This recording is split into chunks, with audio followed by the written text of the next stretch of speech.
Segunda-feira, dia 11/8. Estou criando uma narrativa aqui agora no EURUSD. Inclusive está até desenhado aqui. Eu vou apagar para vocês verem qual que é a visão, mas eu vou deixar já a ordem no jeito aqui no MetaTrader pelo outro monitor, porque tá próximo de acontecer a entrada e eu não quero atrasar a ideia aqui. Peraí, vamos deixar aqui o stop, pode ser aqui, e marcha. Pronto, tá posicionada a ordem, ainda não pegou, tá? Deixa eu ver se eu consigo refinar aqui. Talvez seja querer muito, viu? Pode ser aqui. Vai ser aqui mesmo. Tá tranquilo. Vou colocar...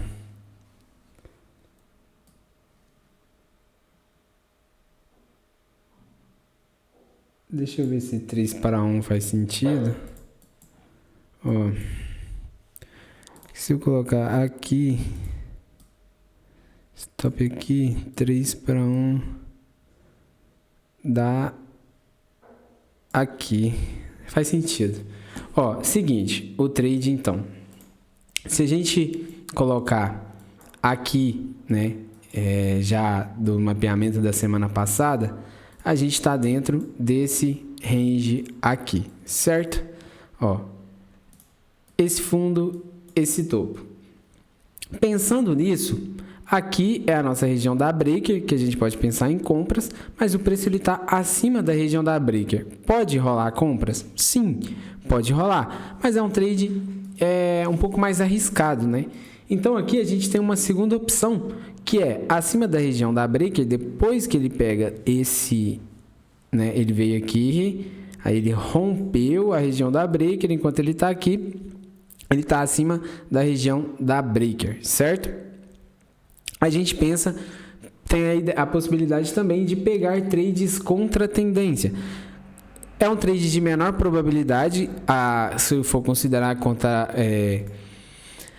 se for comparar com os trades a favor da tendência, pró-tendência, mas ainda é um trade que faz sentido. E eu vou explicar o porquê. Se a gente for considerar, aqui é a nossa região de rompimento, então aqui a gente tem a região da Breaker, certo? Se a gente for observar nos 5 minutos, ó, na verdade eu vou colocar no 4 horas, o fluxo que está fazendo essa correção, esse pullback, ele se encontra aqui, ó. Aqui ele rompeu o topo, aqui ele rompeu o fundo, ó.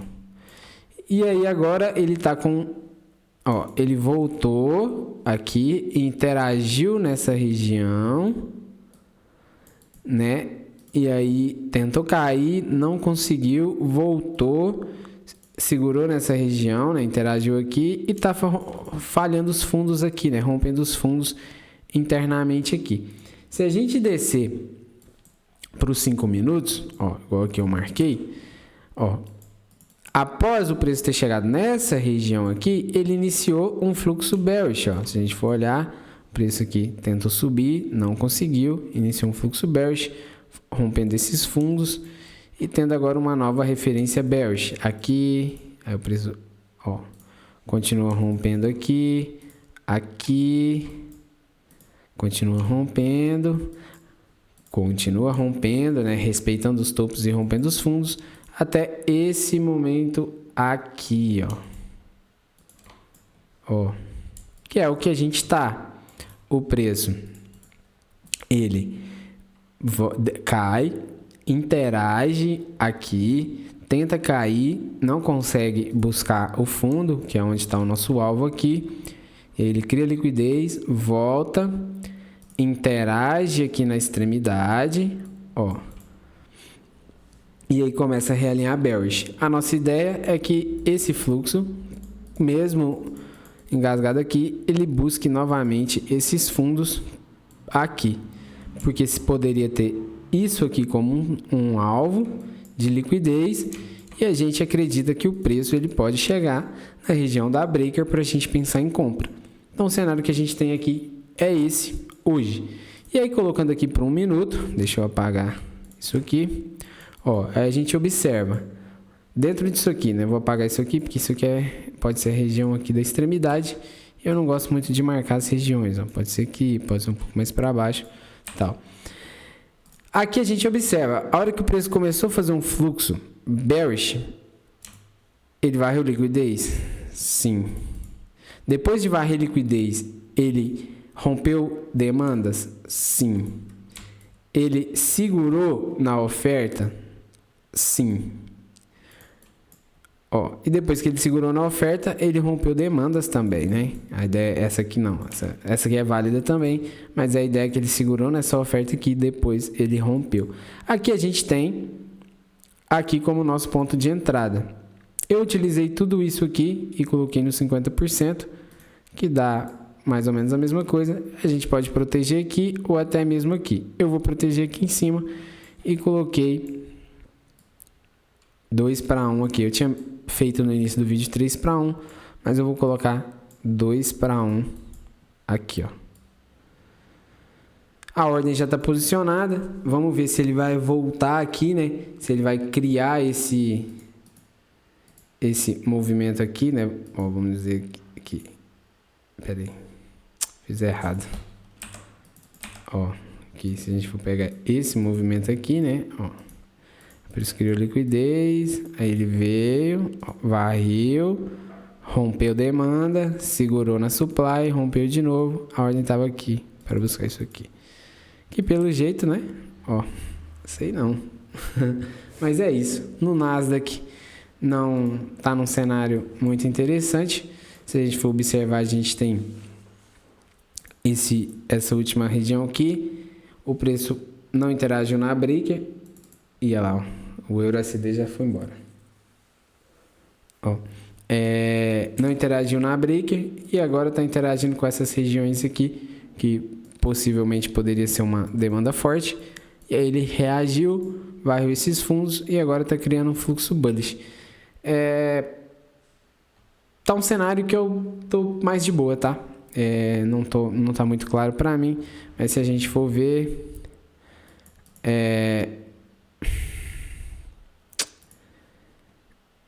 aqui tá complexo. Eu aguardaria que ele voltasse aqui e aqui os 5 minutos ficasse bullish. Ele pode não ter voltado e aqui os 5 minutos já tá ficando bullish, né? E aí a gente observa o que? Ó, a última referência bearish que a gente tinha, a mais clara, era essa, certo? O preço interagiu na extremidade, ó, se a gente for observar, ele interagiu na extrema da extrema, não foi na extrema da extrema, mas ele interagiu, iniciou um fluxo bearish, não foi capaz de romper isso aqui e agora está criando um fluxo bullish aqui, ó. Se esse fluxo bullish vai ser respeitado, a gente vai aguardar. Mas, ó, se for pensar, a ideia é ele seguir esse fluxo bullish aqui, mas a gente não pode considerar também que ele está numa região de oferta, né? E a gente confia mais no fluxo bullish quando ele tá aqui na região. Mas talvez essa interação aqui já seja suficiente, né? E essas varreduras de liquidez aqui, deixa eu ver em 4 horas como é que fica, se teve um inside candle, ó, e esse inside candle aqui seja uma varredura suficiente. A gente prefere ver isso aqui na região da breaker, mas isso aqui pode ser suficiente para o preço. Deixa eu tirar aqui os inside candle, ó. É uma liquidez que está meio estranha, mas se a gente for considerar refinagem, aqui está mais bonito. Talvez numa hora. Não. Lá nos 5 minutos já dá para ver. Ó, a gente não se apega muito nisso, mas a ideia é que está iniciando um fluxo bullish aqui. Nessas regiões, talvez seria válido uma compra. Mas se a gente for pensar na estratégia, a gente gostaria de ver a compra aqui. Então, é isso. O EURUSD, ele... já foi, ó, ele já buscou lá nos fundos. Agora, o que pode ter aqui é o que? Ele rompeu essa região, né? Ó, se ele romper aqui o fundo, essa região, o preço dela pode voltar aqui em cima, né? Que aí, se ele rompe aqui embaixo, aqui se torna uma nova estrutura de 5 minutos. Ele pode voltar aqui em cima, mas como ele também pode romper essa região e continuar respeitando o fluxo vigente ali de 1 minuto, sem sem muito esforço. Se a gente for olhar, ó, ele voltou aqui, ele segue aqui respeitando. Ixi, só foi.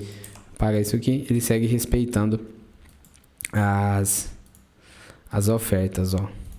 Aqui. Ó, foi embora. Então aqui ele não pegou o meu trade, eu vou desposicionar a minha ordem. E vamos aguardar um pouco mais. Provavelmente é isso, 11 horas. Essa foi a segunda-feira. Olha para vocês verem, eu entrei bem depois das 10h30 e 11 horas, 11h10 aí, eu já estou encerrando meu dia. Vou observar as regiões que eu falei, mas não tem nada assim para fazer não. Porque aqui no Nasdaq, se a gente for pensar, ele está dentro desse fluxo bearish aqui. E a gente tem a ideia desse fluxo bullish aqui. Então é um momento de briga, né? É difícil a gente se apegar um pouco no fluxo bullish agora, porque a região da breaker é aqui. Mas eu também não gosto muito de fazer uns trades assim contra a tendência no Nasdaq. Mas a ideia seria se apoiar aqui nesses 5 minutos, né? Que é o mais recente. E considerar que o preço é mesmo ele tendo falhado aqui em dar continuidade bearish, isso aqui seria mais varredura de liquidez para ele continuar.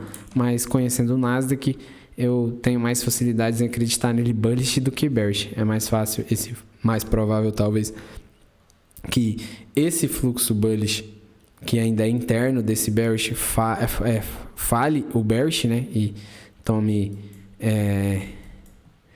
se torna o fluxo vigente, do que esse fluxo bearish se respeite. Por que eu falo isso? Porque o Nasdaq ele não costuma enrolar muito, ele tem muita volatilidade para ambos os lados. Então quando ele interage, vou fazer aqui mesmo, né? Numa região bearish, né? Se isso aqui fosse uma região bearish, ele poderia até enrolar um pouco para subir aqui, mas quando ele interage, em algum momento ele já ia, pode acontecer isso aqui, né? Ele lá dá uma escorregadona aqui, mas ele não costuma enrolar. Quando ele enrola, naturalmente, né, vamos supor que ele está aqui nessa estrutura bearish, e aí ele tenta ir, não consegue, ele entra uma porradona ao contrário, entendeu? E aí a gente consegue ver isso nos times frames menores. Hoje está mais correria, foi uma visão, vamos dizer assim, né, um pouco mais rápida e diferente, e espero que vocês tenham gostado. De tarde, logo menos, voltamos aí para ver o acontecimento de tudo.